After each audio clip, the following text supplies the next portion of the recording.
এয়ারপোর্টের ড্রাইভওয়ে থেকে লোকজন সরানোর কার্যক্রম চলছে।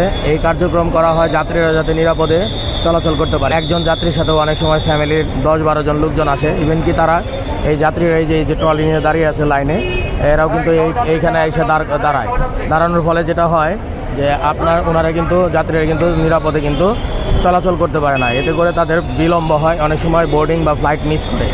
তাই তারা যাতে নিরাপদে যেতে পারে সেই জন্যই এই কার্যক্রম পরিচালনা করা হচ্ছে। এখান থেকে সহযাত্রীদের সরিয়ে দেওয়া হচ্ছে যাদের যাত্রীরা নিরাপদে মুভ করতে পারে।